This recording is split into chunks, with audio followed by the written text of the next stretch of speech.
right, welcome to the second episode of Games My Mom Found. Today is January 20th. My name is Mike Alberton. Who's with me today? My name is DJ Copeland. Stefan JD. And Stuart Hughes.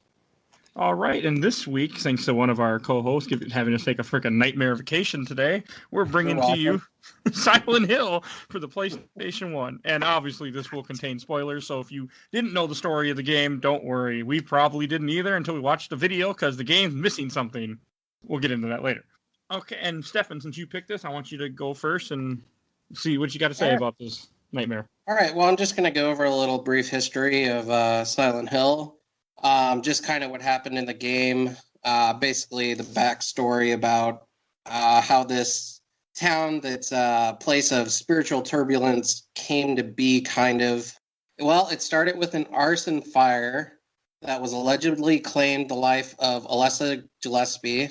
The public was told it was a boiler explosion, but in reality... Alessa's mother, Dahlia, burned her so she could keep her in a perpetual state of pain because the girl had powers and her mother wanted to exploit them without Alessa fighting back. And on top of that, they wanted to incubate a god in Alessa's pain and suffering. This is the cult that Dahlia is part of in the town. And in Alessa's agony, she split herself in two. One half was found by Harry and his wife, who is the main protagonist from this game, and they adopted her and named her Cheryl. And 7 years later... Wait, hold on. Yeah. What? Yeah. Yeah. I told you, it's missing a key part of the story. It's only in the European, Japanese version, but not in the American version that explains this part that he's talking about. Okay, Right. run that by me again, because that is crazy. Yeah. There's a scene... Oh, you want to say it, Stefan? Yeah, I still got a little bit here. Okay. We'll get to finish it. up and then we'll talk about it, because that's going to be a big thing. So they adopted her, named her Cheryl, and 7 years later, Harry's a widow and takes his daughter on a vacation to Silent Hill upon her request. And Alessa was calling out to her from Silent Hill, Cheryl, because the pain was too intense. So the car crash happens at the beginning of this game as Alessa interferes and Alessa and Cheryl unite, allowing Alessa to use her powers to start sealing away the town in darkness. And she does it because in her mind, the only way to keep this god at bay was to do so. So Harry chases around the town trying to search for his daughter, Cheryl. At the end. Okay. I think I want to say it's in Nowhere. You go in one of those weird rooms, and there's supposed to be a newspaper article you can read that says there was a fire, and Harry goes, "Oh, that's the same day I found Cheryl." That connected it, but they cut it out of the American version. So we never got that piece of the story. That's... From what I understand, this is something I heard, and I'll leave it to anybody listening to actually fact check it for me. But I heard that the plot of the game was made to be like contradictory and stuff, and like vague at times. Vague, all right. Yeah, that comes across. Yeah, to make you... That sounds about right. I don't know if that's true. I think it is. Like somebody told me a while ago. I mean, that was the case, but... I guess, well, it makes sense because in part this series was a response to the immense popularity of Resident Evil, Right. which was, I think, very clear in its story beats. Like, it was very clear about what was happening. And see, I always disagreed with that idea that it was an answer to Resident Evil, because I feel like they're so different. Like, they're both survival horror games, but like if you really break it down, Resident Evil is like a survival horror / action, right, whereas Silent Hill is a survival horror / mystery. Right. Well, no, that's basically what I'm saying. Is it was aiming to be a contrasting take. Okay. It's more about a highly psychosensitive town that's manipulated by a cult. It's got that Twin Peaks like David Lynch feel in there too. Yeah, just definitely. Right. Yeah, you don't know what's going on. It's the stuff that you way do. more rust and blood. Yeah. Oh God, a lot of dead bodies. My God. So more like Twin Peaks: The Return, but That's a It's a whole other reference I don't know if conversation. anyone will get but me, but I sort of know what you're talking about, but I haven't seen it. I wrote down all the characters because I have such a problem remembering characters' names in games, so I usually give them nicknames in my head. So I Well, this actually wrote game- down the names of everybody. This game made it difficult to remember, though. It wasn't yeah. just you. Oh my god. So there's 7 characters, really 7 characters in the game. Harry Mason, Sybil Bennett, Lisa Garland, Cheryl Mason, Dahlia and Alyssa Gillespie, and Michael Kaufman, who is the doctor. The drug Yeah, My dealer. nicknames for them were Harry Mason was Harry Mason and the complete lack of emotion, Yeah. Harry, yeah, I mean, well, My props, daughter. My or doctor. post-stroke Uh, alone. To be fair, props to this game for not having Resident Evil level voice acting. I know, but they went the exact opposite direction of. Don't get me wrong, Dahlia Gillespie and who I called Kreia half the game, and Michael Kaufman, who I called Dr. Emotion. They were great. They Dr. Emotion. Dr. Emotion. They had Dahlia. all the emotion missing in the game. Of Kreia was Yeah. just this evil, crazy lunatic, and Michael Kaufman's the only one reacting like a human being should. Oh act. yeah. He's the only one going like, "What the fuck is wrong with you guys?" Yeah, like Harry Mason Well- finds him in the hospital, and this is after he's been in Silent Hill for like, let's say, 3 hours. Like realistically, not being able to find his daughter. He knows the only thing he knows about Silent Hill is that there's blood everywhere, like bodies all over the place, monsters everywhere, and he just walks into a hospital. And he's like, "Hello, I'm looking." He doesn't even say I'm looking for his daughter. He never introduces himself that way. He says, "Hello, I'm looking for a 7-year-old girl," and the doctor goes, "What the hell's going on here? I just shot a monster." Like, that's the reaction you should have. Yeah, I agree. Maybe it's not purposeful, but If I it don't is feel like purposeful- it detracts from the game. I feel like No. it sort of adds Yeah. something. I You hadn't know? thought about it where because the doctor is involved, like he knows what's going on in the town. He's Oh very yeah, the doctor. Yeah. I'm pretty sure like the backstory and the stuff you find heavily hints that he's like way wrapped up in what's been going Oh, on. Yeah, he was. Well, Like if Yeah, he also- wasn't in the cult, he was like involved with the cover up and yeah. there Like, was he there was something with drugs. He was I kind of was like the right. medical. the role officer. of the drugs was really unclear to me. Yeah, He's it's kind of unclear like to everybody. well, he's like the head kind of pharmaceutical rep of the cult. Like he knows the science behind like trying to get Dahlia's daughter Right. into this god state. well, That's the whole didn't thing.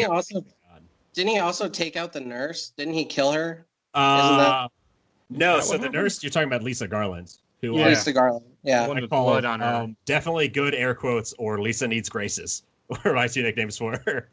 And yeah, she's a resident of Silent Hill, but I think the idea is like she hit her head or something. She has amnesia, and so because of how Silent Hill is, we should probably talk about Silent Hill as a premise itself, but because of the way Silent Hill is, I think because she had amnesia, it didn't affect her. Because Silent Hill is, to get into like the nuts and bolts of what the town is, it's really, the town is more of like a representation of psychological torment and stuff, which is the best way of saying it. Right. I also think Alessa kept her as an individual because she Yeah. was like nice to her, whereas like And she also everyone kind else of was kind of needed like her puppet. Yeah. Yeah. Because it's great. You get like a little audio or video clip of it. I say video clip. You get like a little screenshot of Alessa later in the game where it's like Lisa is it's like her voiceover saying like, I don't want to work with this patient anymore. But Right. then you find out later like, oh, Alessa likes her because she was nice to her. When you play that videotape, right, is what you're talking about, like way near the end of the game Yeah. in nowhere. Yeah, it's like the last half hour of the game is all the exposition. But it works for the game because it's like you don't know what's going on up until the very end. Oh yeah. No, Yeah. You have no clue. just enough to get a handle on the situation. I still didn't have a clue until we started recording some of this. That I mean, Yeah, what was going no. on? People Like to I this didn't day know what the argue game's over what story Silent Hill was. is. I didn't know what the game's story was until Stefan came in with the info dump. Yeah, Like at the beginning. Like Yeah, that's now it makes sense. I mean that's Silent Hill as a series because my history with the series is I've played 2, 3, 4, and Homecoming and a little bit of Downpour. I haven't played Shattered Memories or Book of Memories, and sadly I never played PT. But you got a lot Shattered, lot more Shattered drama. Memories is pretty Yeah. good. I do have like a history with the series, and despite never playing the first Silent Hill myself, I've played like a little bit of a friend's house, or I've seen other people play it. So I was like, I'm familiar with the mythos of the town. And that really helps going in because this game gives you nothing. Yeah. Really. It's yeah. And Yeah, that's the point of Silent absolutely Hill. nothing. You're not supposed to know. 2 gives you more of like a idea, but still it's one of those things where there's no like concrete answer for what Silent Hill is. Some people will say, oh, it's definitely a psychological representation. Other people say, no, it's just a town and the monsters are part of this like supernatural cult. And once you're arguing the difference between like reality and mental... Well, that's exactly what the game wants you to do. Like, that's what the game's about. Yeah, absolutely. I want you to question yourself. Yeah. Because there's times where it makes sense that like the air horns go off because you're like, I want to say it's I played a little bit of Downpour. No, sorry, I think it was Origins where you're like unlocking repressed childhood memories. I think 4 does that a little bit of that too, but the idea is like when the air horn goes off, that's you kind of becoming like coping with a memory. But it's like and there's times when it happens when you're not like dealing with anything where like the air horn just goes off. It's like, okay, is this just how the town exists? I don't remember this air horn. It's like the air raid siren that goes off sometimes a few times during the game when you're in the other world, and then it's starting to transition. Like he grabs his head, and then it starts to transition back from the other world. They make it stand out a lot more in the other games because it becomes kind of like Pyramid Head. Like it was a symbolic a symbol of the game series. It's like an iconic sound bite. The wah just popping up. I vaguely remember it now, but they use it a lot in the movie, which I actually like. I've never seen the movies yet. My favorite thing about the movie is that people always argue over whether or not the movie is a good movie or a good video game movie. And I still have a friend who says that he hates the Silent Hill movie because they changed how the town works. And I was like, can you explain to me how the town works? Because nobody can.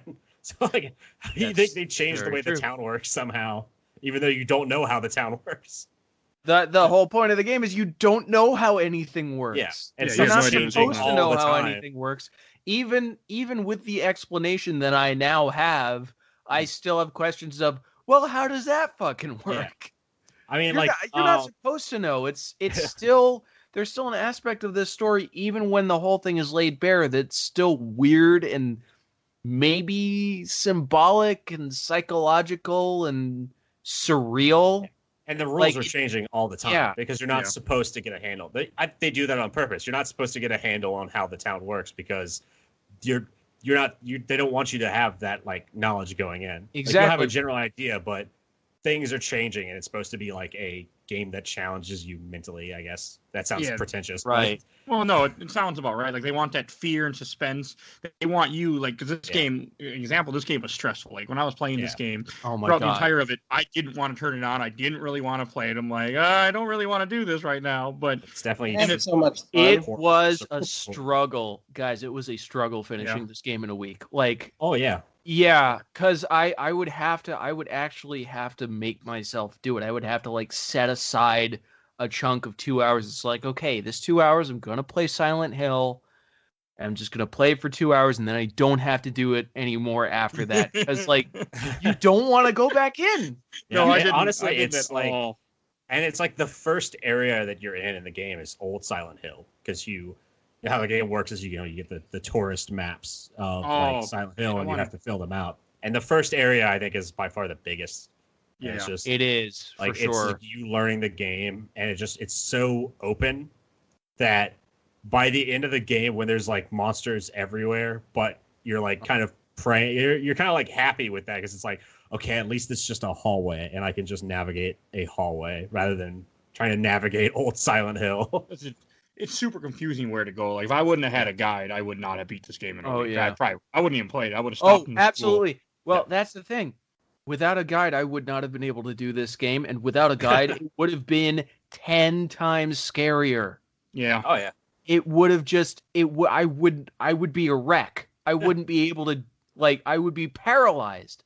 This game is kind of cruel the way it's designed. Kinda? Oh, absolutely. I don't know, kinda. Yeah, no kinda about it. It is a psychologically the way, first of all, tank controls. It makes it really, really difficult to see where enemies are. makes it really difficult to fight. It makes it difficult to run. It basically all but guarantees that you are going to get hit at some point. Oh yeah, and combine that with the fact that you only have a small amount of real estate to see on the screen at any given point. Exactly. So it's like. Well, I will add though that it is a little bit above Resident Evil in that you can move and shoot at the same time. Unless you're using the rifle. Unless you're using the rifle. Yeah. It's not the fastest ever, but you can. Yeah, you can walk backwards very slowly while firing your pistol. Wow, I never did that. It helps with the second to last boss fight a lot. Oh yeah. Well, we're gonna spoil it, but you're talking about the last thing. Boss fight. The second to last at the amusement park. Oh, okay. We'll wait on that one. But what was everybody's favorite boss? I didn't have one. Can I say none? I'm gonna say none. None is the right answer here, I think. I didn't enjoy any. I mean, I was playing on easy, so I could tank hits. Like I tanked every boss in this game. I was worried I wasn't gonna finish this game. I played on normal. I played on normal, and on the last two bosses, I had to redo a significant chunk of the game before the second to last boss, because the first time I got there with no healing items. Yep. And it's impossible not to get hit during the last that boss. Like requires one hit takes off 3/4 of your health. So you mostly have to run through that whole boss battle. Yeah. The incubator, right? You're talking about? I'm talking about the carousel. Yeah. Oh, okay. Yeah. I guess we can. I mean, we can. The Night Flutter was that? No, not the Night. Let me just say, the boss fights, all of the boss fights in this game are unilaterally awful. The first two I really enjoyed, because the first one, I don't know how much exploring everybody did. No, the first one's good. The first one's good because the first one telegraphs exactly what you should do. I mean, literally, it's foreshadowed in a really intelligent way. Yeah. And hold on.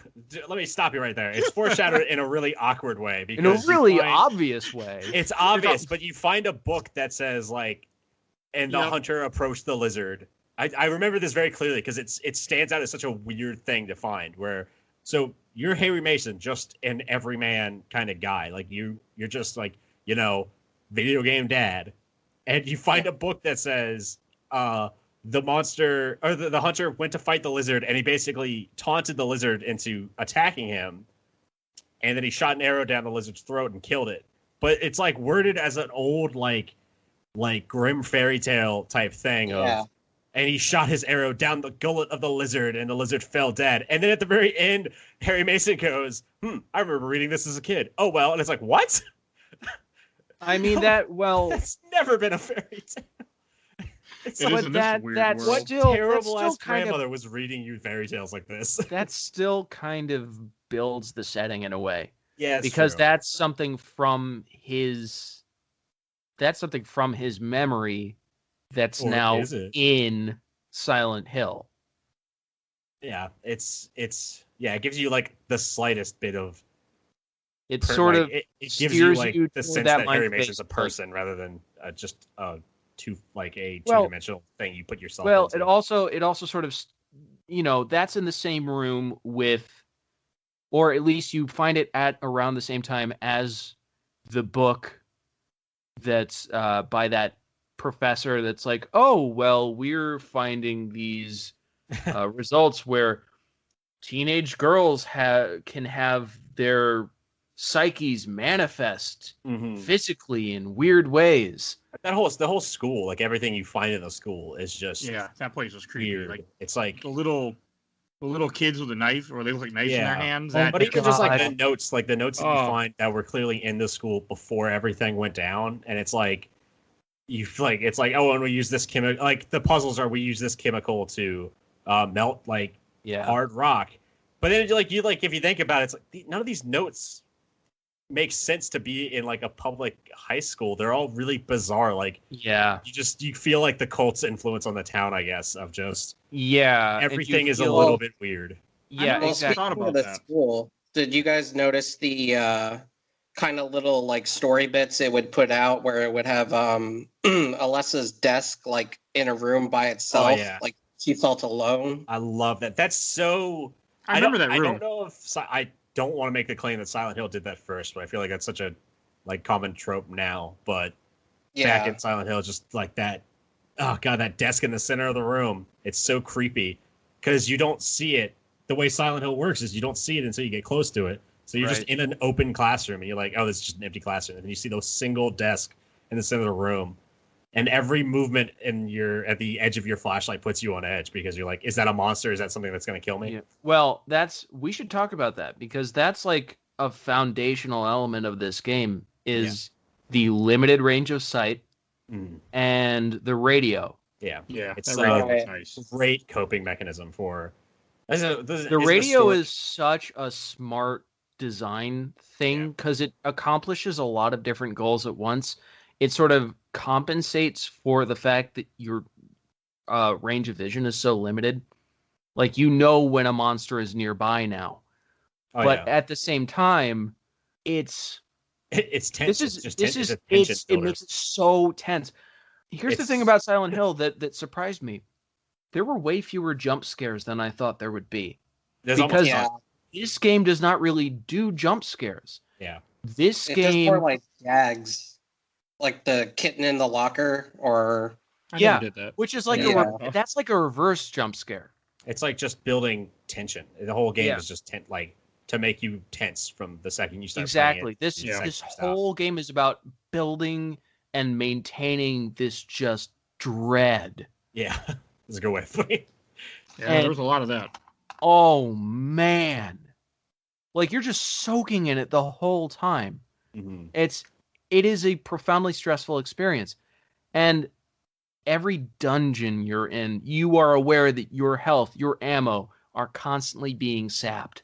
Like, and there is nothing you can do about that. And in the meantime, you have to solve these ridiculously obtuse 1998 adventure game puzzles. Oh god, I don't remember what dungeon it's in, but it's the one where you got to get the bottle or get the acid, put the kerosene on the grate, and then you got to hit it or something. There are vines growing over the grate. Yep. You get the and then you have to have the lighter. And there's the one. What it was. There's My the one on was the drain with the key in it, where the character definitely says, "Oh, there's a key in this drain," but it's slightly out of reach. And the logical thing to do would be, okay, let me go find a piece of wire or net or something that I can stick down there and grab it. But the solution is, I have to turn on a drain. Oh, but there's another drain. I have to turn on a valve, but there's another drain before the key. So I've got to take a rubber ball that I found earlier. Which thank God you picked that up. If you didn't pick that up, you're like, I don't know what the hell to do. You have to put a rubber ball in a drain, turn the water on, it goes past the ball, hits the key, goes down 2 floors. By the way, now you have no idea where the drain comes out. Yeah. You have to go back into the courtyard. A total nonsense puzzle. Yeah. It's Silent Hill has fantastically set up puzzles that make no sense. Oh, absolutely. And that makes the whole game so much more stressful to play. If I did not have a guide, I would not have finished this game. It's the thing where everything in the game is just it's everything that should be normal is just a little bit weird, and it just you're never connected to reality. Yeah, exactly. There are points at which that just kind of turns into bad game design. But it's the puzzles are a great for example. Good reason, I guess. It's hard to say how much was intentionally done at this point. That's true. To be fair, you got to remember this is the first game of the series, and this is still 1999. Yeah. Yeah, January 1999 when it came out. Yeah. Yeah. To be exact. This is an early game, the first in a series. They probably didn't put too much production in it. Yeah. Not today. It was probably, it might have been a lot of production at the time back then, but it's you have to question was this intentionally done or was this an accident that worked really well? I think most things about this game are absolutely intentional. I could see that because I feel like it is intentional. I feel like the things that were technical limitations, and there were a bunch, they took those and made them part of the game design. Well, the whole idea of the mist is the technical mist limitation. That's exactly my point. A lot of the decisions they made they made as a result of technical limitations, but they made it work in the context of the game in a really, really intelligent way. It feels like a very consistently designed game. Every aspect of the game's design is working toward a common goal, which is what you want in a great video game.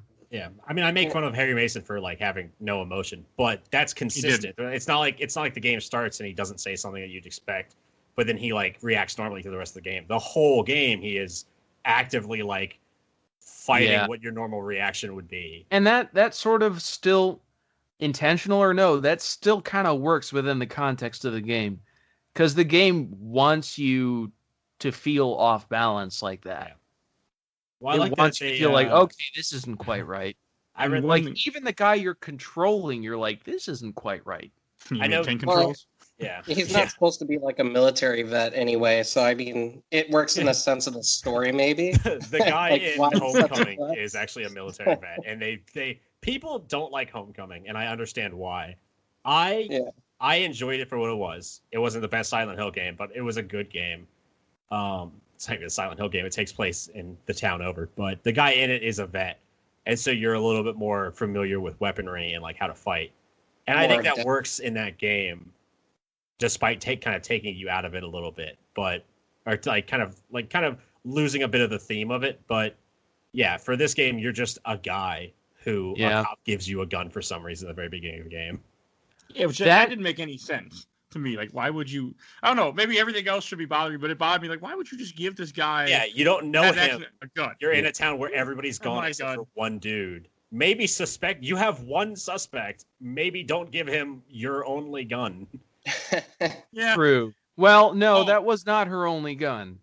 That's true. She did have another gun. She did have another one. Right? Yeah. If that were her only gun, she wouldn't be able to shoot you later. But she does give you, she gives you the gun out of her holster. Because I remember even thinking, in 99 game, it's a pretty smooth motion of her pulling it out of the holster and, handing it to you. It's not the best, but, it looks pretty good for 99.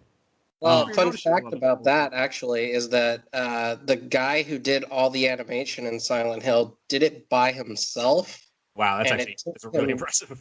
Yeah, and it took him 2 years to do it, and he had to stay after work every day for those 2 years to do it. And after the game was completed and it was a hit, he forced Konami to either give him a raise and a team, or else he was going to walk, and they gave him a raise and a team. So that was a smart move for Konami. Deservedly, because Konami did something good. I mean, the cutscenes are just the cutscenes in the game are so short, but and another thing is he didn't actually have any Caucasian people to base the faces off of, so he kind of just had to use his friends. That's pretty much and manipulate them. Well, don't worry, with those graphics, you can't tell. At least it looks good, but then that kind of explains why. I think I call it Sybil Angela or Sybil Servant, but she has the weird platinum blonde hair that looks. She reminded me of Jane Lynch. She would absolutely be played by Jane Lynch. I call her Angela because in the Silent Hill movie she was played by Laurie Holden, who is Angela in Walking Dead, and I can never unsee her in that role now. So it's just she. I know what you're talking about. Movie, yeah. Well, how did you guys feel about Akira Yamaoka's soundtrack in the game? I love. Oh my god, creepy as hell. It was good. It's industrial and weird and wrong, but it's so perfect. It's industrial. Weird because I didn't even think of this. For the most part, I did not think of this game as even having a soundtrack. Yeah, because most of the tracks are just noise, just really unsettling noise. Yeah. Which is perfect. Which is perfect for a horror game. He's got a lot of took a lot of notes from Portishead, is what it was. Yeah, and he's got some psycho theme in there too, of just the razor wire being scratched, or they just have the weird noises that when the music starts, it definitely stands out, and it only exists to make you more tense, but. Yeah, absolutely. Just the noises that he has in there too are really creepy. And in this game, there are parts where you will just walk into a room that has nothing in it except a first aid kit and some bullets, but the most unsettling track will just be playing it like just for that room. Yeah. And then It's there's just just like there. a noise in the background that you don't know what it is. It's like Unless you're gonna say you walk into a room and the only thing in there is a soundtrack. Yeah, Just exactly. CD laying on a table. Exactly. But there's rooms with nothing in them, but the soundtrack changes specifically for that room to something way more unsettling. And sometimes it'll be like what you'd expect to be battle music. You'll walk into a room and you'll know no enemies are nearby because your radio's not going off. Right. So you're like, dum dum dum dum dum dum dum dum dum, and you're like, what the fuck? What's gonna hit me? It's- Like, am I? yeah. Is something gonna attack It's me? also Are gonna the get more rules And changed? it Did they never change the rules? does. It never does, but it always feels like it could. It's like the rare success story of the one of the biggest like requirements for any horror movie, any movie really, I guess, is if you're gonna suspend disbelief, you need to lay out what the rules of the universe are. So like everybody knows the rules of like Freddy Krueger of he can only get you when you're asleep. Everybody knows that rule. And Silent Hill gives you rules and then breaks like doesn't quite break them, but they just bend them just enough where you never know if things are changing or you're just being screwed with. And you know, 9 times out of 10 you're just being screwed with. That's fair enough. Yeah. I mean, that's how. I mean, the whole game, it just feels like a mind fuck the whole time. Especially when he's starting to lose it later on. He doesn't know what's real, what's not. You're The whole running on concept grace. of the game where you go to like the other world. I hated the other world so You much. just don't know. I almost like the other world because I at least know what I'm dealing with. Whereas in like the regular Silent Hill, you never quite know. You never get the sense of like I'm safe in the real world because it's not the real world. It's Silent Hill. It's something's wrong with it. So it's the like harpies don't give it away that it's not real when they're chasing after you. I mean, yeah, it's just unsettling. I'd rather deal with like a direct threat than the unknown, I guess. Yeah. Yeah. Again, that is this series' brand, and that is how they distinguish themselves from Resident Evil, which was the other big horror series at the time. Yeah. Resident Evil kind of makes sure you know exactly what you're fighting. Yeah. They give you the rules and they stick to the rules. They stick to them. Yeah. These are zombies. You know, anytime right away, something's like, introduced, you aside from maybe like the first and second game where like something will be introduced and you're not quite sure. But I mean, even the hunter in the first Resident Evil, you have like the pan shot of it chasing you, and you get like that's a fast-moving enemy that you haven't seen before, and you're going to have to adapt. It telegraphs that something new is happening. You need to learn it. Silent Hill doesn't do that. Something new is happening. Good luck. Resident Evil is like Alien, and Silent Hill is The Shining. Okay. Pretty much. I'd say it's a Eraserhead. Just to keep going with Lynch. By the way, I just want to drop like a late disclaimer here. All of these references to like horror games and movies that I'm dropping here, I've picked up exclusively by cultural osmosis. Like, this Silent Hill was the first horror game I played all the way through. It's the first one I actually played. Really? I'm a big baby, you guys. Hey, I don't blame you. I did not want to play things. this either. Well, the good news is that Silent Hill is probably the most psychologically threatening of all the games that we're going to play so far on the docket. Yeah, good. Not a list, but I'll wait till. Yeah, we'll find a way to throw PT on there, but that'd be hard. But yeah, well, okay. Never mind that's like the most terrifying thing that exists. How am I even going to get that one? Yeah, that's what I was wondering too. That'll be like a 5-month process to find a way to get PT. Well, people still have it out there. You can still get it, not legally, but PT is one of those things where again, I'm like, it's hard to get. So I think even some of the people that have worked on PT, I want to say I don't know. I don't want to misquote anybody here. I want to say that there are people out there who have basically told people to get the game however you can, but I don't want to misquote that to anybody. Because is PT a full game or just a demo? It's just a demo. It's a demo. Oh, okay. Yeah. That's But it's like it's kind of hard to explain. Demoist of demos. Like it's just one hallway.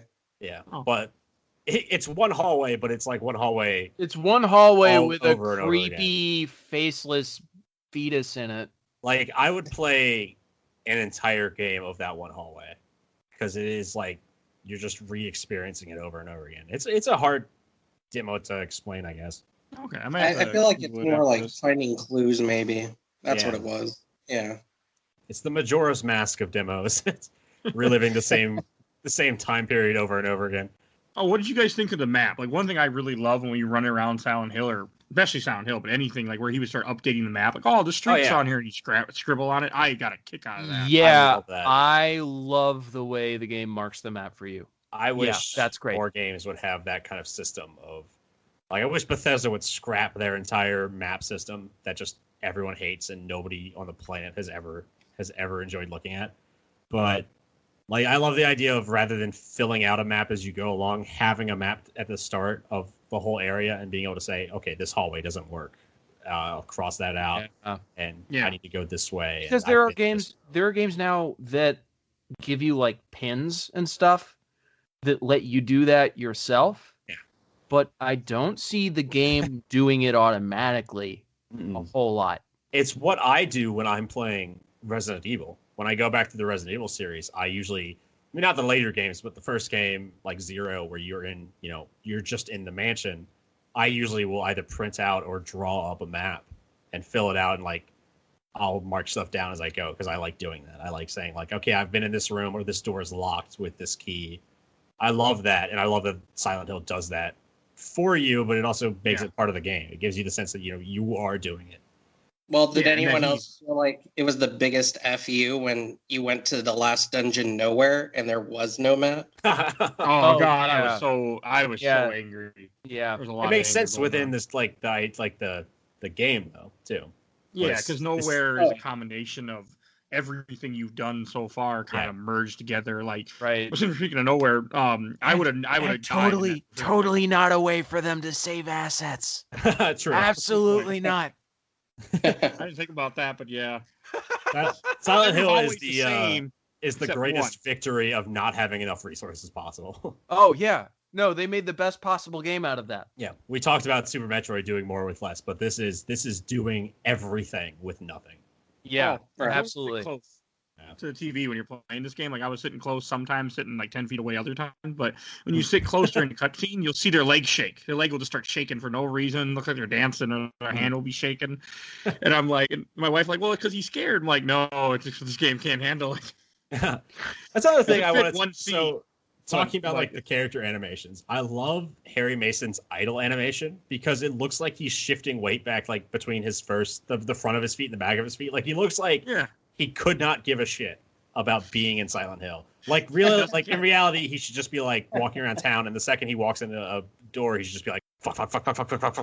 But it's just him going like, oh boy, this town sure is weird. It's just dilly-dallying. It doesn't make any sense. Yeah, no, he does seem very like okay with what's going on, even though he shouldn't be. He fully accepts everything. It was such a weird. It was. I mean, it was a nightmare of a game playing this thing. Like, I was not. Like, I wasn't when we first saw it on the list. I'm like, oh great, because I've only played it once before in my life. Or I don't remember how. It was on a PS1 or an emulated. I just remember I played about 20 minutes. I died where the game makes you die, and I was okay. I'm done. Never played it again. I'm definitely glad to have gone back to the first one, because knowing the series as I do, I skipped the latter ones, but I can't remember why. I think it's just I don't have a PlayStation, so I think they only came out on PlayStation. But yeah, since you brought it up, this game is only on PS1 and I think on PS3 now. Yeah. If you it's not, they never re-released it. It is also on the PSP. Yeah, okay. It is on the PS3 and the PSP, not the PS4 or the Vita. So I had to dig out my PS3 for this. Well, did they have it on PC? No, they do not. That's the first place I looked. I want to say, weren't they talking about putting it to Vita at some point? That might have been like a news story that never like came to fruition. Like, somebody might have just been hinting. It might have been like one of those fake leaks or something. But I mean, it should have been on more. Well, I mean, a lot of stuff was going to come to Vita until it just died. Until it didn't. But I guess you could play. They kind of gave us Shattered Memories, which is kind of a remake of the first game, but it's completely different. Like reimagining. It's a reimagining of it. Because nobody played this for the story. Like, I didn't even know what the hell was going on until I watched a YouTube video after I beat the game that explained what was happening. So you play Silent Hill the 4th time for the story. That's how you get the story. Well, apparently the way you get the stories, you play the European version. Yeah. Yeah, that too, or the Japanese. But I mean, I know people that play Silent Hill like still constantly. They just love the story so much, and so they still go back to Silent Hill 1 every now and then just to. I'll never play this. Yeah, no, Never. no, thank you. I've done it with 2 and The Room less so, but I've done it with 2 more. Who's good? Who's it's really like, good? The more you play it, the more story you kind of absorb, and I like that. I like that it's a game that I don't really understand on the first playthrough. Yeah. But I want to go back and it's a challenging game, so I want to go back and play it again because I genuinely enjoy playing it. Well, I'm genuinely terrified, but I enjoyed the challenge of it and going back a second or third time when I have like the knowledge, I know where to go, I know generally what to do. I'll start absorbing more of like the background stuff. We all played this with a guy, didn't we? I'm assuming. I did not. I played it blind. Oh, Jesus! I played it blind as well. I'm impressed. I played it blind on normal. But I say blind. I've seen friends play it. I've played like 5 minutes of it at a time. So I played the other Silent Hills. So I know the game series. I know even though they bend the rules all the time, I know the general rules and I know the idea of I'm good at survival horror, so I have that mindset going in of I need to explore this and look for that. And Silent Hill does, in a way, punish you for that. It's a risk reward system that's very good. Of like, it's that classic survival horror risk reward. If I explore this, I will have to fight more monsters, but if I play it smart, I will gain more out of it. And so I go in with that mindset. I know there's a lot of rooms where the guy would say, "Don't go in that room. It's just an enemy. Is not worth it. Don't waste your time." Because I skipped a whole bunch of rooms. I mean, even though so many freaking locked doors or the door is jammed in this game, but I know like the school had the classroom where it just said, "Don't go in there. It's not worth your trouble." There's a great God. I think a friend said it once, but it's just like the best thing about playing a survival horror game is that if you're a survival horror fan, you're never lost. You're just exploring. I mean, it's accurate. I mean, you haven't gone the wrong direction. You just want to find out what's over here. Unless you're in nowhere where there's no map and you're always going the wrong direction. But then not to go there. That's the nothing zone. Oh, what do you guys think of the hospital? Because that place freaking creeped me out. That is so just unnerving. It ended much earlier than I thought, and I was so relieved. It's funny because that's like the introduction of arguably the second most iconic enemy in the series. The first is Pyramid Head, which isn't in the first game. Pyramid Head doesn't show up until 2. But the other enemy that is in a lot of the games is the nurse. And I'd actually like to point out that the nurses in this game and the doctors as well, they are kind of like hunched over, like they're hanging because they're kind of like they're supposed to be like Alessa's puppets, whereas in Silent Hill 2, they're more erotic. You can see cleavage but they have no faces or personality because it's supposed to represent James's sexual frustration, apparently. Yeah. I know what you're talking about. Yeah, they make sense within the context of the game. Right. I do look forward when we do play 2 someday, because 2 I think is a much better game than 1. I want to play 2, so I love. Sorry, DJ. It's okay, guys. It's fine. We're talking about Silent Hill and survival horror. I'm gonna cut you off. I'm sorry. Okay. Can't tell everything. It's a survival horror podcast now. That's all we're playing. No, no way in hell, guys. That'd be my solo podcast. I could do that for at least 3 hours. I do got some I want to touch on. Like one game. Yeah, I'll mention that later. But no, like when it comes to like the hospital, I don't like hospitals. I don't like hospitals because of Parasite Eve. But that game, oh man, that game messed me up. But back to Silent Hill, like when we're in the hospital, I was just always uneasy. Like when you first go down the stairs and you first see your I think possessed nurse. I think it was downstairs or somewhere, and you just because at first you kind of walk around, you see I think you saw Kaufman. There's nothing. There aren't any enemies. It's kind of peaceful at first, and all of a sudden they're like, yeah, we're done, and everything starts going haywire. And I like that. Like it.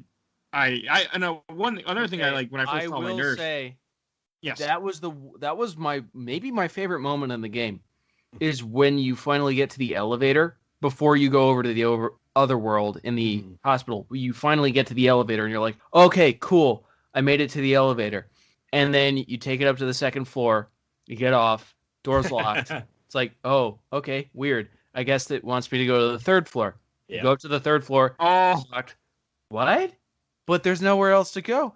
And then you go back in the elevator, and then there's a button for the fourth floor that wasn't there before. I forgot about that. Yep. And that's the transition into the other world. Like, and then you get off on the fourth floor, and then you're in the other world. That was such a perfect moment. Like, it's so bizarre. Scared the fuck out of me. So you guys had guides, so you probably got the shotgun. Yeah, we had the shot. I had the shotgun. You got it. No, the shotgun. Yeah. Yeah. Did so you not get the shotgun? There's 2 ways to get the shotgun. Thankfully I got the shotgun in the school. Thankfully, it was pure luck that I got it. No, I'm pretty sure it doesn't let you not get the shotgun. I'm pretty sure you have to. I think if you don't get it, then you can get it later in the police station. Okay. I never went to the police station. Okay. I did go in there for some bullets. I want to say there's 2 places to get it, but the way the shotgun setup is wonderful. If you walk into a bathroom, and the bathroom's normal, and you walk into the other bathroom, and it's a little different. But you're like something about this is like bigger, or there's stuff in here, and then you walk back into the original bathroom, and everything's different. And you see like it's like gold for some reason, even though it's not gold in your hand, but like it just stands out where you see it under the stall. And the stall door pops open. So that's what tripped me up. Is if you go in the girls' bathroom first, because the shotgun is in the boys' bathroom. Yeah. I didn't know what was going on for like 5 minutes. Yeah. You go in the girls' bathroom first, and then you come back out. You come back out of the girls' bathroom on the second floor. Really? Oh yeah. On the second floor. I did not know that. I went into the boys' bathroom. And then the girls' bathroom, and then the boys' bathroom again, because I think I did it the way that I don't even know if I want to say it was the way I was meant to do it. But I just walked into the first door, and it was the boys' bathroom. Nothing was in there, so I was like, all right, screw it, I'll go in the girls' bathroom. There was stuff in there, and I was like, oh, maybe I missed something in the boys' bathroom since there's stuff on the floor in here. Let me go back and look again. And when I went back and looked, everything was different. Put you back down on the first floor. Yeah, it's a warp point. Yeah, okay. Warp. I mean, I think you did it the right way. I didn't check the map in between the rooms, so I didn't even realize that I had been teleported, which is terrifying. That tripped you out though. That you didn't understand what was going on. That's actually pretty cool. Yeah, I imagine I got like the best possible version of what that was supposed to be by total accident. Probably because you weren't doing what we all did. Yeah, I was going off the survival horror mentality of. There was something here, so maybe there was something there that I missed. I need to go back and check. Here's the thing. Thank God I did. I had a guide, but I had a pretty bad one. It explained things really poorly. It's a guide written by the developers of Silent Hill. So I think I still got sort of the original experience because I had advice, but it was bad advice. I love that. I love the idea of you getting a really shitty guide for Silent Hill, and it only adds to the experience of Silent Hill. I think I had the optimal playthrough, guys. I hate to break it to you, but that's like the ultimate like don't trust the author situation. Well, it fits the game. I mean, it really does fit the whole town. Everything's going on. I mean, I had a really good guide that told me exactly what rooms to go into, where not to go, what's in this room, what's here. But and there's so I almost need a guide to tell you. Like I kind of wished I had a guide of just telling me where not to go. By the way, so guys, we're an hour in. Yes. Let's start talking about the multiple endings. Okay. Because this is what trips me out about this game. I knew going in that there were 4 possible endings. 5. Because it's what? Yep. There's a secret 5th ending. Yep. Okay, we'll get to that. Yeah, we'll definitely get to that. But the 4 regular different endings that you can get, I thought it was going to be merit based. I thought it was going to be like, nope. Oh, okay, no, if I manage to save ammo and not die as much, or if I beat it in a certain amount of time, I'll get the better ending. No, it's entirely based on... It's 2 factors, I believe, right? Yeah, it's entirely based on if you manage to save Sybil, and B, if if you do a bunch of really specific, convoluted side questy bullshit that you can completely miss on your first playthrough. Mm-hmm. Yeah, because check the wall. Yeah. So there's okay. So good bad endings, and then there's the good plus ending and the bad plus ending. And I think if you don't do any of that, you get the bad plus. If you do, oh god, I think no. If you don't do any of it, you get the bad. Yeah. If you only save Cheryl, Sybil rather. If you only save Sybil, you get the bad plus. Okay. If so you get like the drug, you get the good. You and get if you do the both, good. You get good plus. Yeah. Okay. So here's what happened with me: is I got out of the sewer into the resort area. I picked up the drink and the first aid kit and the bullets. I did not see the sign where the maps were.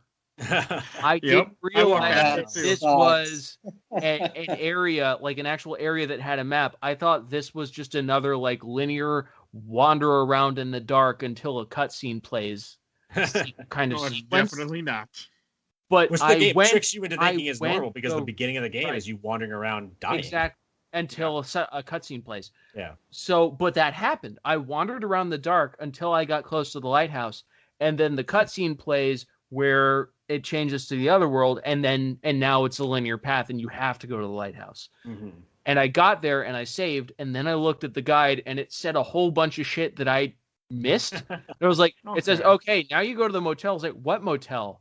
All right, make sure you pick up the map. What? There was a map? What? What? Oh, you missed a huge chunk of stuff. Well, then. no, yeah. I ended up reloading my save and doing all that stuff. With Silent Hill, the endings are so, I guess, important to the roleplay aspect of it. Of I want this. Like you strive so hard to get the best ending possible. And then through no fault of your own, just because you don't know the game, just because you don't know this one specific bullshit thing you're supposed to know to do. You can just get the bad ending. I was harassed by a friend because I had mentioned I was playing Silent Hill, and he forced the information into my brain of do this thing. So thankfully, we should just say which ending we got. I guess at this point. Okay. So I got because this information was forced upon me. I got the good plus ending. Thankfully. I got the regular good ending. I couldn't figure how the hell you're supposed to save Sybil. You mean you didn't get the little note where you're supposed to take the water bottle, I think in the school or the hospital, put it with the red liquid you found inside an office that the game doesn't tell you at all? The alchemic. I never found any red liquid. I wasn't using a guide at that point, I guess. Because my guide referred later to, that red liquid you have in your inventory. And I'm like, what red liquid? Yeah, it's, I don't. What? You have to do it. It's not just like you have to do it. It's like that's literally the first thing you have to do. Yeah. So I had a friend that was like, oh my god, like, okay, he went out of his way to not tell me exactly what to do, but it was so obvious of, okay, like when you get to this area, maybe don't do don't go where you're supposed to go, you think, and then look for this, and then that's gonna be important later. And I was like, okay, well that was the like least vague thing you could have told me of. I'm going to get an item in this area and I need to use it somewhere. It was real vague. Like, I mean, I don't know how you would have figured that out without a guide, because I never would have thought to grab the bottle, or if I even found the bottle, never thought to fill it with that liquid. Nowhere does the game tell you. Oh yeah, it doesn't. And I also got the good plus ending as well. Okay. Yeah, So everybody got good plus except me. What else changes? Does anything else change aside from the fact that she leaves with you? I think the only difference is that Cheryl or Sybil is with you. She's with you. Yeah. Okay, so I still basically got the ending. She's got like she's in the last fight, but she doesn't help you. She's just there. It's like she gets knocked over, and like she gets knocked over, and then like the next scene of her is her getting up and running with you. Yeah, so I think actually in a bad ending, Harry has to kill Alessa herself, is what happens.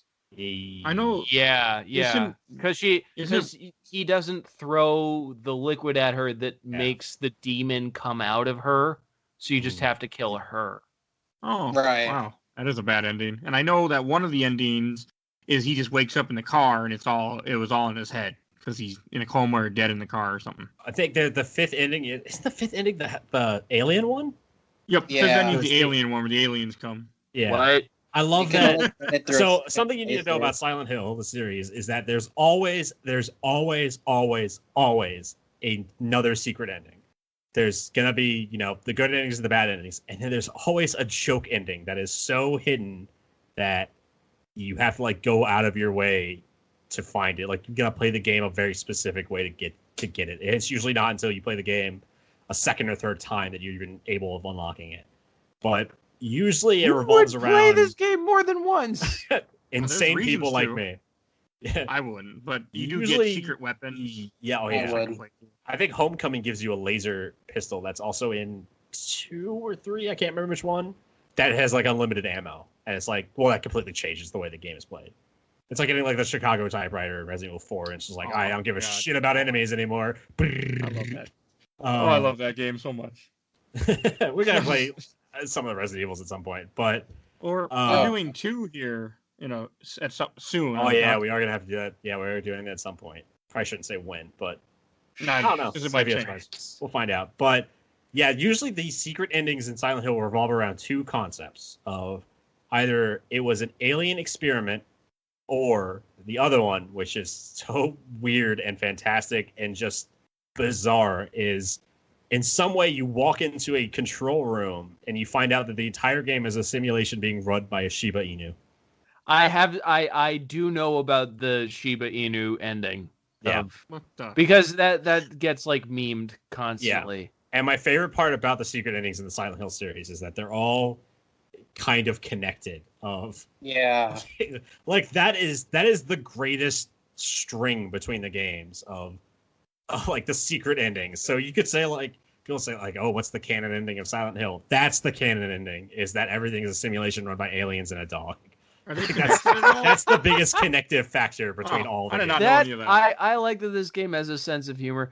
That is actually really cool to me, is that in this horribly oppressive, unnerving atmosphere that it makes you go through the whole game, the reward for like finding the ultimate secret, the reward is it all being a joke. Yeah.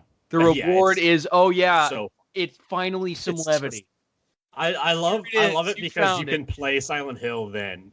With that knowledge, you can play Silent Hill with the idea that at any point the screen could just like zoom back and what you're looking at isn't your screen, but a screen on a wall with a dog sitting there with a little pair of headphones on and some control sticks. Like at any point in time that could happen. Which Kind of reminds me of version has that Hellblade. ending? Oh God, I think I couldn't tell you off the top of my head. It's in a couple Okay. of them. I think it's in 2. Yeah. Oh, I beat 2, but I just played the regular way when I did it. That was years ago. I think 2, and I want to say it's in maybe 4 as well. I can't remember what the 4 secret ending is. They all have their secrets. Okay.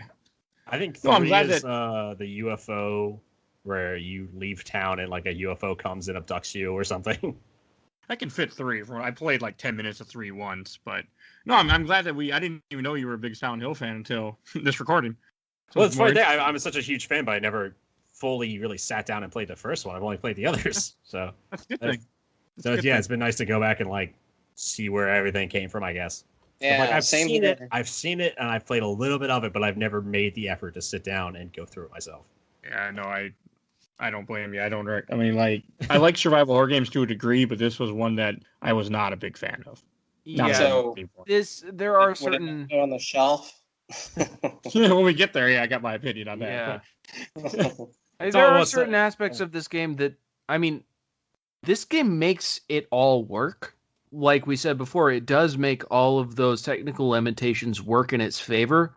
But Yeah, that being said, it it does still feel very archaic, and Yeah. it is This- like really stressful to play, sometimes for the wrong reasons. Yeah, the disjointed nature of it, which worked really, really well when it came out, I imagine, but it's kind of aged. Not like the age is really it's showing itself. Of you can see like the cracks, and it's less. I don't know. It's still really unnerving to me. Like it still gets its point across. Oh, yeah. This game Very- is meant to. This By the game is way- meant to disturb you, and it does. It is disturbing. Yeah. yeah, I those are really good. I just want to touch on the visual style. Like, they're really rough, like PS1 graphics, but that's like another thing that it made work. Like, Yeah, it's something about those jagged edges is unnerving. It's something like going just back and about, watching a really old horror film where it's off, but in the right ways. Like, I found the dogs creepy as hell. Creepier than the Resident Evil dogs. I mean, I did not like the skinless dog jumping out at me, and oh I yeah, was not. Like I don't want to say I was not okay with that. I don't want to say like Psycho, and I don't want to say Psycho 2 because those are more like thrillers than they are horror movies. But like Psycho is more unnerving today, I think, than maybe not when it came out, because when it came out, people were literally fainting in theaters. But yeah, let's say the first 10 years of its release, I would say it's more unnerving to people now because it's like a further away time, so it sets you off more. So like something like that, it works in its favor, and I think in a lot of ways that works with Silent Hill. Like the sewer, I don't know if anybody else's game was purple, but my sewer was purple. I had like purple shadows in it instead of black shadows. I did not have purple shadows. I had green mantis looking things, but no purple shadows. I didn't have green mantis looking. I'm the roaches, which I think are called. By the way, is that on purpose? Because the sewer is the one place in the game where your radio doesn't work. Oh, it doesn't. Yeah. I thought it worked in mine, unless I wasn't paying attention. I'm trying to think of what you fight in the sewers. Is there stalkers are in the sewer? Right? It's the orange guys and the mantis guys. Okay. Okay, was that not a thing? Was that not a thing for you guys? It was. I'm trying to think of why. I'm trying to think of why it is like that in the rules of Silent Hill, which is a mistake. But I want to say it's either because you're underground and so your radio wouldn't work, or because it gives you the sense of like, you can either say you're underground so your radio doesn't work because it has no signal, or the things in the sewer aren't psychological entities, they are real. And either one is bad. I guess. It's like either one could exist within the realm. And it is a really effective moment, again, and that's another example of the game breaking its own rules and totally fucking with you. Mm-hmm. Well, another thing they do is that the stalkers in the game, they surprise you later on. The stalkers are the little like shadow. They look like the gray the children, but they're shadow people. Yeah. And in the beginning of the game, I think they're called Gray Children is the names of the things with the knives, and then stalkers are the shadow ones. And at the beginning of the game, you have the larval stalkers, which don't attack you. They're passive. They're just there. Yeah. You think they're just there as like kind of ghosts of the town or something. You never really get an explanation for anything really, but that. And then later in the game, the regular stalkers will start attacking you. But there's still larval stalkers at times, so you don't know which ones are going to come after you. Yeah. And they swarm you, and that's how they get you. And it's just like they broke the rules. I almost died. Oh yeah. They will absolutely. I almost died in that room. I know you're talking about. I think they're one of the most dangerous enemies in the game. Oh, and it wasn't. Yeah, the radio doesn't work in the sewers. I just Googled it. Yeah, it doesn't work. So it wasn't. I just wasn't paying attention. And I guess you're gonna find 5 forums arguing over whether it was because you're underground or because they're real creatures. Well, one person said their sewer monsters are the only ones that are real. Everything else is hallucination. Mm-hmm. It's Silent Hill, so the rules change every game, and I mean everything. They change within the game. Like, yeah, no, it felt like a hallucination. Like I mean, I would have been okay with the ending, finding out that he's insane. Like I would have been okay with that ending. That would have fit. But the ending with him holding the baby was not what I was expecting. I think oh my god, yeah. Okay. So this is nobody else here is like super big Silent Hill fan, really, right? Not at all. No. I like 2 and 3, but I wouldn't say I'm the biggest fan. Would you? So this is just going to be me talking to the audience for a hot second. We talked about Akira Yamaoka, who does the soundtrack, and I feel like a lot of people still know the song "Promise," which started. It was written for 2, and it's like a pretty big song. It was in the movie. It's like a really just beautifully done song. When Lisa transforms, when she realizes that she's like a resident of the town, and so she immediately starts transforming into like a monster of the town, which is terrifying, by the way. But oh yeah, holy shit! The song that plays when she transforms is called "Not Tomorrow," and it has the same melody as Promise, and that was throwing me off so much because I was like, I know Promise was written for Silent Hill 2. Was it a redo of this song? And so for all this morning, I was listening to Promise and Not Tomorrow back to back to try to like figure out if they were the same song, and they just have the same like guitar melody in the background, and it was throwing me off so much. I think it made that moment in the game like that much more impactful to me because I was just like, what is going on? Is my brain breaking at this point? And am I having like a stroke? And that's what the game wants you to have. The game wants you to be confused and off kilter and not know what the hell's going on. But it's funny because it's such a specific one of you would have to play the second game first, know the song Promise, know the melody really well, and then go back and play the first game and then recognize the melody, and then that would make you confused and like feel like you're unstable. There's actually a song on I forget which Silent Hill it is, but there's another Silent Hill where Akira Yamaoka made, I think it might have been the last one he made music for, whichever one that one was. I'll find out. And there's there's a song on there called like Warzone or War Crime or something, and the beginning of it, the first 30 seconds of it, literally sound like the Resident Evil 4 save room music. I just like the idea that he's like, your move, Capcom. Yeah. I was wondering if he was like, I liked Resident Evil 4, so here's the nod for that or something. I always wondered why he did that. I don't know. He knows what he's doing though, so you can't. If you ever have a question about his music, you know that there was like some great intention behind it. He didn't just do it for whatever reason. He made it with a purpose. I don't want to say the last one he worked on was Shattered Memories, by the way. You are correct. Yeah. Tommy Hill's Shattered Memories. Yeah. It was probably on Shattered Memories though. Because I played a little bit of Downpour, and I remember people being upset that he didn't do the Downpour music. And random knowledge that will matter at some point. He also did the soundtrack for a game called Smart Ball for Super Nintendo. We should play that. That sounds awesome. It's a good. You are a ball. You get turned into a ball by a wizard, and it. Let's go. Let's go. No. That'll be like the filler week. It's perfect. Any game that starts with you get turned into an X by a wizard, I'm in. Let's do it. Oh man, I'll send you this. I'll send you the link for it. But yeah, it's an amazing game. But okay, back to. I'm gonna make you regret saying that. I'm gonna find some survival horror game that's just terrifying. No! The beginning of the game starts and a wizard turns you into like. There's gotta be a survival horror game out there where you get turned into like a weak little thing. Wizards aren't really scary though. Yeah. That kind of happens in Illbleed when you get turned into the wood puppet. Man, I feel like I'm left out. Yeah, but is that a wizard? Is that a real ass wizard? No, it's your dad who's also the devil, I guess. I don't know. That game is so confusing. Spoiling Illbleed. I mean, there's nobody. Is that the? I don't know. Is that I don't know the end of Illbleed? I don't know what happens. happens because the ending of that game is so confusing. Yeah, don't worry, guys. I'm cutting this part anyway. Okay. Oh, hey, don't do that. Don't. Leave it in. You can't spoil Illbleed because if I were to sit down and explain every single thing in that game that happens to you, you would just want to punch me. Because it's like I don't. You're not speaking English. I wouldn't mind playing it if we could find a dream, because I don't have a Dreamcast, so it'd have to be a other way of playing Dreamcast games. But I would definitely be up for it. Don't make me play Illbleed. Come on. I love survival horror, and I've wanted to play Illbleed, and I've tried to that's a game that I've had to mentally prepare myself to want to get into, just because it's that one would probably be tough even for me, even though I like survival horror. It's such a cool game, but it's so weird and just awkward. The beginning of the game just looks like it'd be a nightmare. Like, one thing I was not expecting when we started the show is that we really had two people who like survival horror, and I'm kind of okay on it, but I'm not a fan, and DJ is definitely not a fan. I do not like. Here's the thing.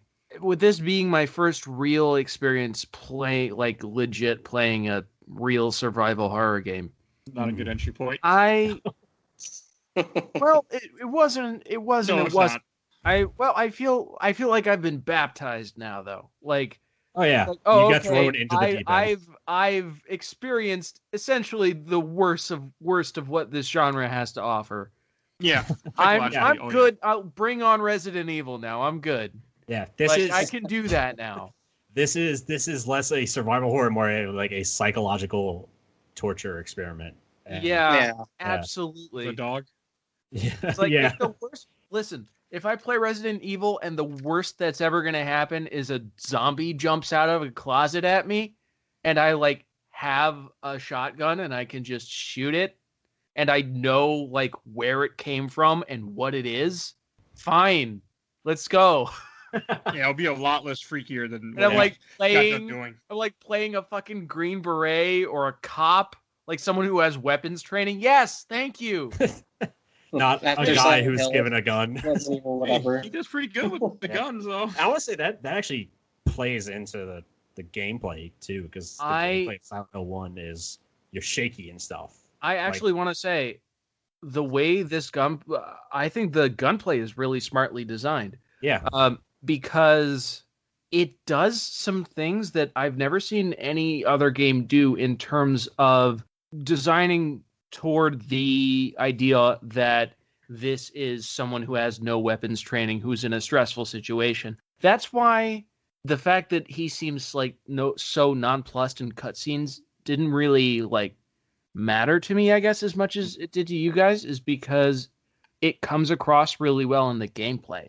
Yeah. Like, especially in the shooting, where, and this comes up in the tips too, is like if you aim at a guy and immediately start shooting, some of your shots are going to miss. Mm-hmm. Like you don't aim manually, you turn to face him, but if you start shooting immediately, you will miss because you have to keep it trained on him. Yeah, which is tough in that last boss fight. Yeah, that means you have to let it get closer. Well, the good thing is that the game gives you a 6-shot double-barreled sawn-off shotgun. So yeah. By the way, shotgun was nice. By the way, I would like to air some grievances about the final boss of this game. Okay. I don't want to overuse the term bullshit. It works from what I heard on other difficulties. Yeah, it's definitely bullshit on normal. I don't. Oh yeah. I'm not sure that I would actually play this game. Here's the thing. Here's my confession this time: is I did not technically beat this game. I got to the final boss, got irreparably stuck. I started the final boss with no healing items and less than half health. So really can't. And I was not gonna go back and replay the last 2 hours to try and like save some first aid kits. Absolutely not. So I was like, okay, I'm done. And I closed the game and went and looked up the ending on YouTube. I don't blame you, because that last fight it's a nightmare. It's bullshit. Literally, but it is a nightmare. You can't even see him. Yeah. You literally, the only way to like get a sense of where he's at is to run under him and hope you see like the feet. I say him, it's her, I think. I don't really know. It's genderless, I think. I would think it's genderless. It has breasts, which is weird. It doesn't make it genderless then. It has breasts but no stomach. It's just a spine. It's a spine I could only see its feet to a pterodactyl wing head. I thought Gozer was a man. Yeah. I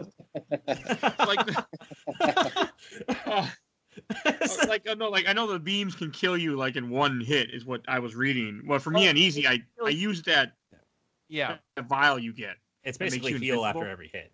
They can kill you in one hit, and it doesn't matter how much you are running around. It's auto targeted. It just hits you no matter what. Yeah. So I was like, yeah, this is bullshit. I'm just gonna look up the ending online. You didn't miss anything. I mean, you still played through enough of the game. I played through the whole game. Yeah, you're good enough. Like you played. Yeah, you got 99.9% of the way there, which in my book is basically finishing it. Yeah, that was my rationale. When people say, "Have you played Silent Hill?" You can say, "Yes, I've basically finished it." I have essentially finished the game. Yes. Yeah. That last fight, you get a little cutscene after it, which is pretty important, but you still have no idea what the fuck is happening. Like I said, I didn't know anything until I watched. Well, I went online. Well, I told you I went online and I looked up my ending. I knew what ending I had, so I was like, okay, I'm gonna look up the good ending and see the ending I got. I was like, okay, there it is. Good. I need to go back and watch the bad endings to see how they're different. I think I've watched all the secret endings, all the games, just because they're very funny and you should watch them all, even if you have no idea what's going on. But this would be a good time to pursue. You had no healing in that last fight. This might be a good time to ask if anybody had a specific strategy towards playing the game, because I know I did. Try not to die. Read the guide. That was my strategy. Read the guide. There you go. I have. I think because I played Resident Evil, this is where I have this of if I can avoid an enemy, I will not fight it, which is hard in Silent Hill. So I had a very clear strategy of if I walk into a room and there's one enemy, I will just continue moving to get everything. if I walk into a room and there's 2 enemies, I'll kill one and then I'll run around the other one. So oh, I think, yeah. That's actually another thing about Silent Hill is that we've been talking about the fact that it constantly changes the rules and nothing is like really consistent. I think that also extends to the gameplay. Like, I don't think there is any one strategy that will consistently work for you. oh yeah, you definitely have to change it up to different. Yeah. As soon as you see a different monster, you have to like get into a different mindset. Like there's definitely times where I was in hallways with the nurses, and there'd be one nurse in the hallway, but I'm like, you're in front of this door, and every time I re-enter this hallway, you're in front of this door. I'm gonna have to take you out. I can't avoid you. Yep, and they respawn too. Some of the enemies will respawn. Some don't. Some do. It's a weird. I mean, even the stalkers, if you don't know which ones are gonna attack you, you don't know which ones are gonna let you pass right by. Yeah, it's like at one point I was literally walking by a stalker with like my gun out. It's just like that was how I did the don't move, asshole. That was how I did the entire school. Was like, okay, I seemingly can't kill these knife babies, so I'm just gonna turn my light off and just walk past them. Oh, I didn't know you could turn your light off. I didn't know you could. Oh, I need to turn it off. I didn't know. I didn't know until the game gives you tips when you die, and that was one of them. Is that if you turn your light off, the monsters can't see you. Oh my god! Right. Yeah, I never knew that. I never died, but that's because I played on easy. I think I died like, God, I think I died like 4 or 5 times, but I didn't pay attention to the hints because I was just annoyed at that point. So I was just like, all right, time to like walk around. I can't believe I know more about Silent Hill than you. Yeah, I'm a little impressed too. I avoided the game when I died. I would get up. I usually have a strategy of, okay, I died there. Am I going to be able to handle this again? No, I need to go take a break, and I'll come back. Did anyone die on the refrigerator? I don't think I. Oh, the where you put the ring. Yeah. I looked at the guide. I don't know what's in that refrigerator because I looked at the guide. And it was like, there's something in the refrigerator. You have to put the ring on it. I'm like, I'm not even going to test this shit. I put the ring right on. I don't know what the fuck's in there. I don't want to know. I'm glad it's not going to eat me. Yeah. So I put the ring on there, and then I walked away because I was like, if I have to come back here, I'll know that I'll have to come back here if it's necessary to get something. And so I walked away thinking that like, all right, like let me explore a little bit, and then I ended up like finishing it, and I totally forgot about it. So it's like I heard the knocking, and I was like, nope, time to go get some more health. And then I finished the school, and I was like, oh yeah, I forgot about that. Well, that was in the nowhere. Oh, sorry, that was in nowhere. Yeah. Okay, so actually, so you guys didn't know. I can't believe you guys didn't know about turning off the flashlight. No idea. So that actually really upset by that. Actually, I could have had. That actually leads into one of the mechanics that I think is really one of the most interesting things that this game brings to the table is that when you have the lights off, you can't read your map. That's right. Yeah. You need light to read your map. Yeah. So it got to this really strategic place. It made me play in a very certain way where I was in a safe room and I had to look at the map and see, and I knew the hallway outside, there were knife babies in there. So I was like, okay, and I had to plot out on the map and then mentally retain that information, turn out the light, and then just sort of remember, okay, it's a third door on my right. You have to all of a sudden play very, very strategically, and it makes it almost a different sort of game. You turned the whole game into a puzzle. You played it. I can't believe I didn't know you could do that. That is insane. So yeah, I'm glad I asked the question today because you clearly had a very different play strategy to everybody else. Yeah. Well, I didn't really do that as much after the school because turning off your light was the only way to get past the knife babies, and it doesn't work as well on some of the other later monster types, I don't think. Like your monkey friends? I think I wasted so much ammo. Fucking monkeys. Oh. I remember when I read your comment, you're like, I got raped by a monkey, I'm done. Like, I took a break, and I'm like... Because I remember when I first saw one, my first reaction, I want to say it was by a police station, or maybe not, somewhere later. I was walking somewhere, and all of a sudden I was like, what the fuck? When I just saw this monkey climbing around, and then it proceeded to rape me, and I'm like, oh, okay, that's how this works. Oh, yeah, they came at me from behind the first time, so I didn't even know what was coming. Yeah, because I think that's the thing that's terrifying about this game is like if you're running and you hear the radio and it's getting louder and you know something is chasing you. Yeah. Like if you're running and you don't see anything in front of you, you know that something's behind you. Like like you usually have a clue with the pterodactyls things. The harpies. I don't remember their real name. I think they're just called birds. Oh God, they're called. I called them harpies. I should have wrote down the name. I should know. By the way, those are the goofiest enemies in the game. Those are like the least frightening things in the air game. screamers. They're called air screamers. Oh. Yeah, they're very because they're like pterodactyls with human feet that kick you in the head. Yeah, it's the bizarre. least scary thing that happens to you in the entire game. It's kind of goofy. Lice out of your hair. Yeah, and it's the same as the dogs, which I think are called groaners, but they like the groaners are kind of scary, but those are scarier. They're weird because they run right at you, and you're like, oh god, oh god, oh god, and you have to wait until they're jump really around close in order to shoot them. So they're always like, you always kill them when they're almost on you, and it's the worst. It's you can juke them, but you have to play chicken with them. You have to like run at them and turn. It's the same with the screamers.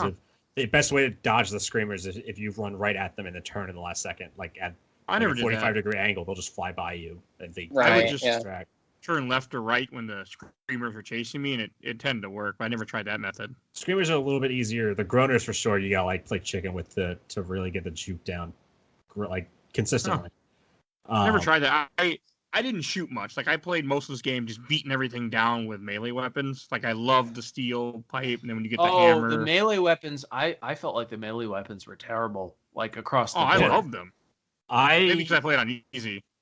The hammer was awesome. Oh yeah, no. I guess on normal, every melee weapon sucks. I feel like. I used the pipe once, and I very quickly was like, "Oh yeah, it doesn't I'm losing too much health per fight. It does not work down because it's just like you're gonna take a hit.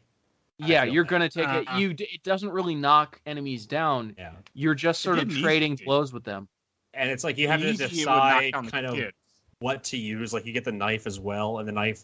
I tried them both, and I was like, the knife is faster, but it's not doing as much damage. It's like the very obvious trade-off of like, I can have the big blunt weapon or the quick knife bladed weapon.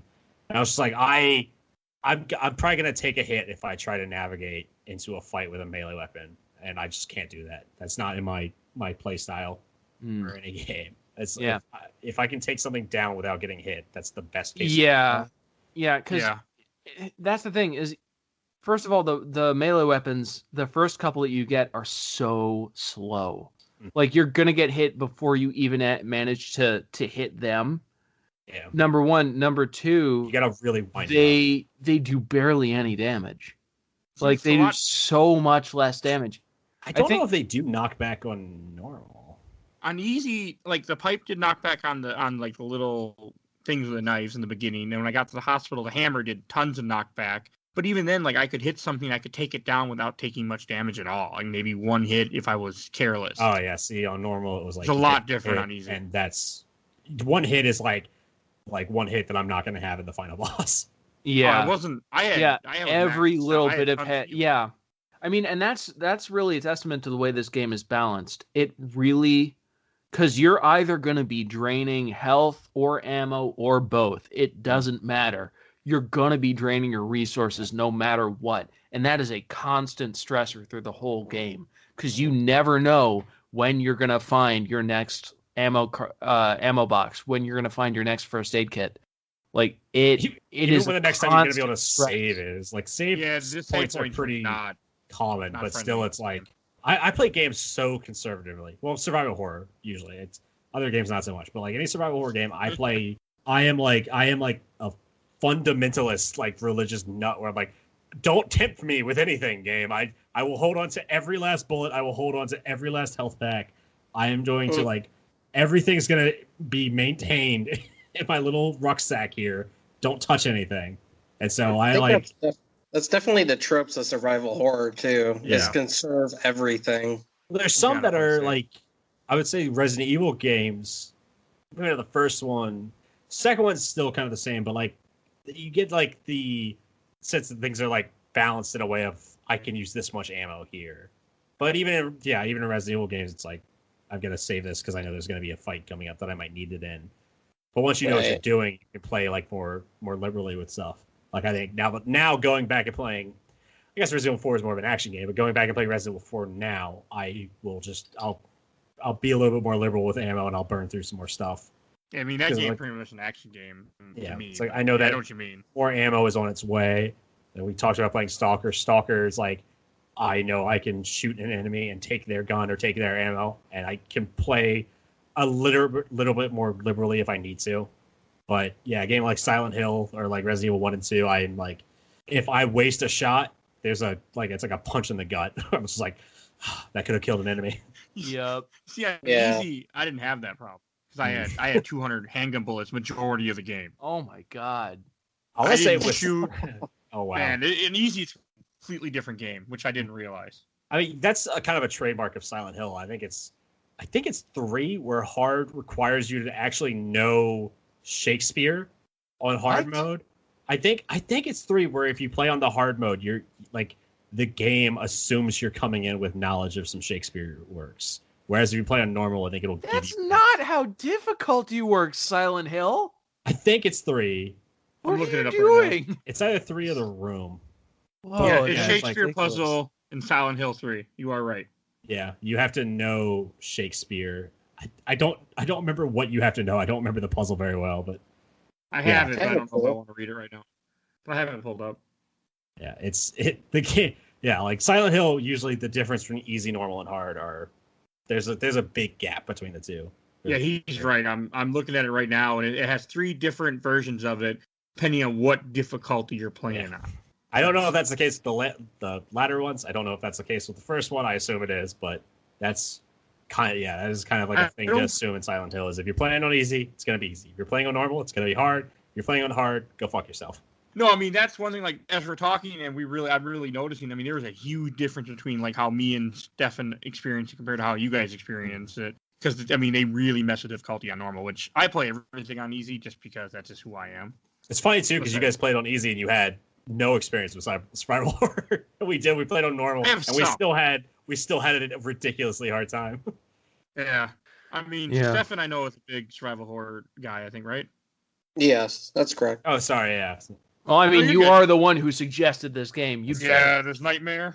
Oh, well, I think the main reason why I played it on easy is it's actually kind of a funny story. I think I started Silent Hill one night when I was drunk, and I was just like, this isn't a good idea. So I would love that. I had counterintuitively put it on easy, thinking like, well, that'll make it easy because I'm a little tipsy right now. And then I saved it, so when I started it up again, it was just already on easy. So I would love to get somebody like to try to play through all of Silent Hill drunk. Just like, okay, we're gonna get you drunk tonight. And you're gonna try to do. Oh no! Try to do an hour. Sorry, that's like you should be arrested for that. That's not a nice thing to do to someone. It's awful. I think I did because I know I got drunk once and I came back home and I was still really tipsy, but I wasn't tired. I was still really tipsy. I was still drunk and I wasn't tired. And I started playing Skyrim. I guess because when I woke up the next day, Skyrim was on my computer running, and I had sold everything on my person and bought like I think I bought like 100 cheese wedges, which is still either I don't know how I did it because I had like no money left. So I either console commanded cheese or I went around to every I went around to multiple cities to buy cheese. No idea what my plan was. That makes no sense. I would love to see somebody do like drunk Silent Hill of just not understanding it. No, that's a war crime, man. That's not okay. Game. All right. Anybody got any last minute things they want to add about Silent Hill? No, let's end this nightmare. Yep. Yeah, I'm more anxious even this game. A million things we haven't said that are just the smallest details that this game's the devil's in the details, and that's Silent Hill. It is the devil. Stuff I didn't mention. Like, the whole when you change the town to went across the bridge, I was not expecting that. Like, I didn't know this game had 2-3 more, had more maps. Yeah. It was a nightmare. Like, I was not excited when I saw it. I'm glad I played it just to finally be able to say I played Silent Hill 1, I beat it, I got to experience it. But no, it wasn't. I wasn't fun.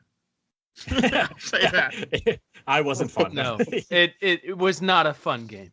It wasn't designed to be fun. It's a challenging game and you can tell like there's so many tiny details in the game that are just designed to be to make you on edge the entire time. Like the fact that the static doesn't just cut out when you're in another room. It actually does like it does a very quick fade out and a very quick fade up, which increases the tension rather makes than it a little more unnerving.